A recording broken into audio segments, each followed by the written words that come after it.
Physique d'acteur, mental d'explorateur. Ancien maître d'hôtel, Rémi Camus s'est fait un nom au gré de ses pérégrinations. En traversant l'Australie d'abord en complète autonomie, puis en descendant le Mékong à la nage, du Tibet jusqu'au Vietnam. De belles rencontres et une prise de conscience face à la pollution aquatique. Ce combat écologique, il a décidé de le mener dans son pays, un Tour de France à la nage en 93 étapes pour éveiller les esprits. Le Tréport, 5h30 du matin, 7e jour du défi. Dans le calme, Rémi se prépare. Le rituel est toujours le même.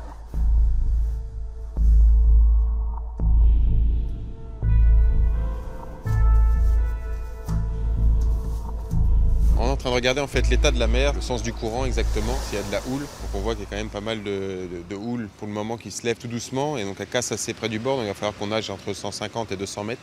Et puis un petit peu plus loin, près des falaises, il y a quand même pas mal de rochers qui découvrent. Donc pour notre sécurité et la sécurité également du bateau, on va essayer de naviguer 200, 300 mètres des côtes. 30 km de nage non sans danger attendent Rémi pour rallier Dieppe. Mais dans ce challenge en solitaire, le berrichon de 32 ans n'est pas tout à fait seul. Outre sa planche de survie qu'il tracte en permanence, des bénévoles veillent sur lui à terre et sur mer. On le surveille, on le conseille pour le cap parce que malheureusement il n'a pas de boussole. Donc la tête dans l'eau, des fois il ne voit pas du tout où il va. Donc on le conseille sur le cap à suivre, on le réapprovisionne à peu près toutes les heures et demie. En boisson, en repas complet.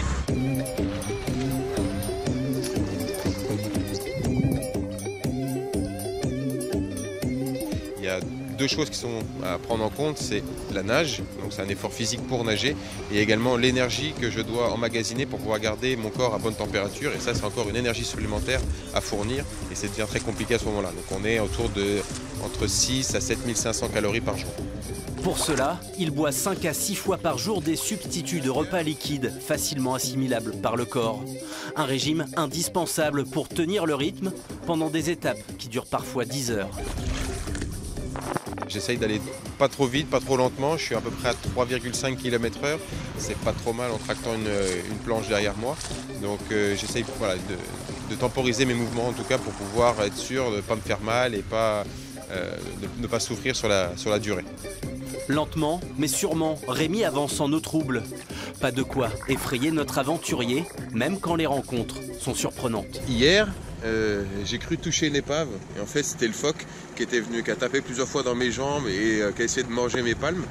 Mais après, j'ai pas cette phobie de rien voir. Je trouve même ça un côté apaisant. Apaisé et poussé par les courants. Il regagne ce jour-là le rivage dieppois avec 2 heures d'avance. C'est la délivrance de voir le port de Dieppe se dire enfin c'est là, et puis de voir des visages familiers qui sont sur la plage et se dire il ne reste plus que quelques mètres et enfin ça y est, on a fait une étape de plus. Une arrivée plutôt discrète, mais Rémi et son staff ont encore plus de 2000 km à parcourir pour créer l'engouement espéré et faire de l'eau un patrimoine protégé par le plus grand nombre.